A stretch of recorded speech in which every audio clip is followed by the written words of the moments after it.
The United Nations says the humanitarian situation in Gaza is beyond catastrophic. The representative for the UN Population Fund has just wrapped up a week-long visit to Gaza and says the impact of the conflict on pregnant women and babies in particular is stark.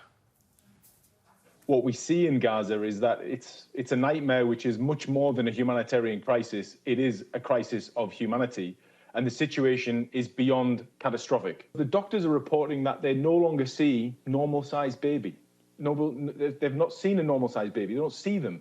What they do see, though, tragically, more stillborn births, more stillborn babies, and more neonatal deaths.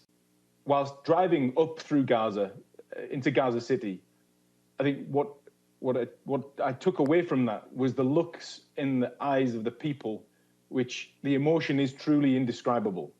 Everyone we passed, everyone we spoke to was gaunt, frail, emaciated, hungry. Everybody was doing this for food.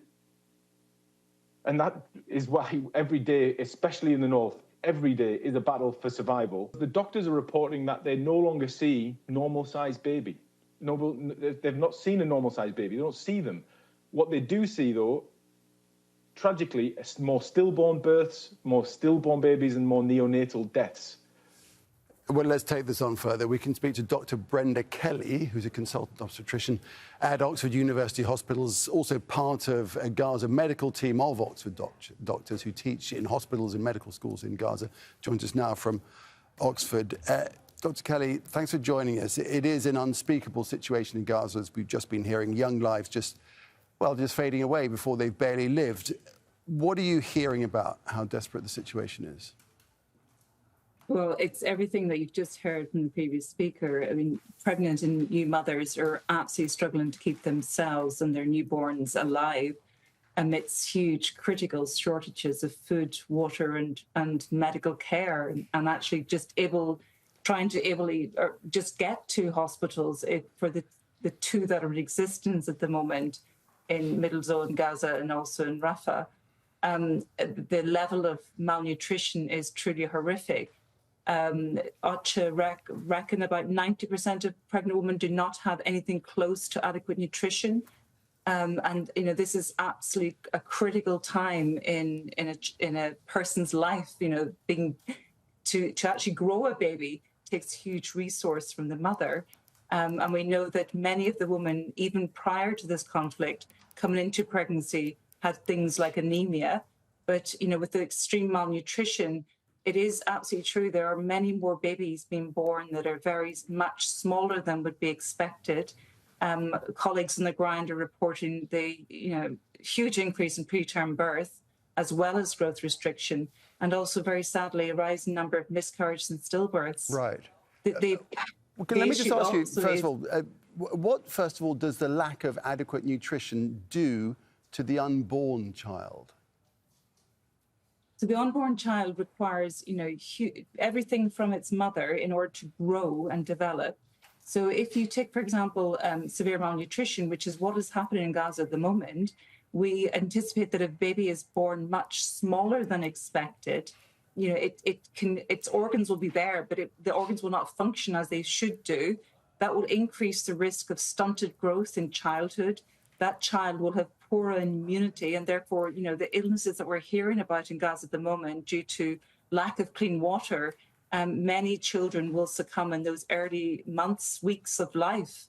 But we also know that lack of adequate nutrition whilst you're a baby in utero, and we know this from the Great Famine in Ethiopia, for example, in the mid-80s, and we've seen it time and again throughout other areas of the world that have been affected by conflict, where nutrition has become an issue for pregnant women, that those young babies grow into children where there is impairment of their cognitive development because of the lack of nutrition whilst they were growing in utero. But also in later adulthood, there's much higher rate of things like cardiovascular disease. So the impact at the moment on these critical shortages of food, water, and aid coming into Gaza to help the population, but particularly the pregnant women, has an impact not just for now, but for the next generation of Palestinian children that will grow into adults. Right, and so not only are these children born weak, they have to face the repercussions throughout life, should they survive.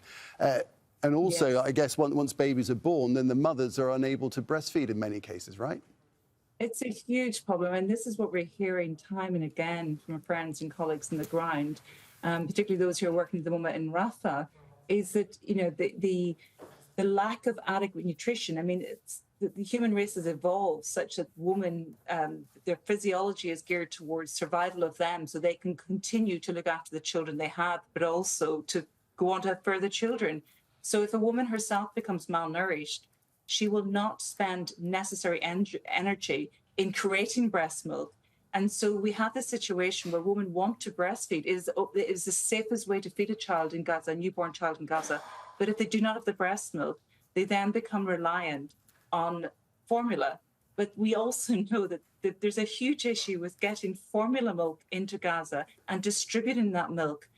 Where it's provided in powdered form, there simply isn't sufficient access to clean water. So then we get into this very vicious circle of not only do we have malnourished newborns, and this, is becoming, it's with every news report, but we then have children who will die from diarrheal illnesses that, simply should not be happening. Every which way you look, it's just a desperate situation, isn't it? Dr. Brenda Kelly. It's totally desperate. It is. Thank you so much for telling us about this important issue that's happening in Gaza. Dr. Brenda Kelly from the Oxford University Hospitals.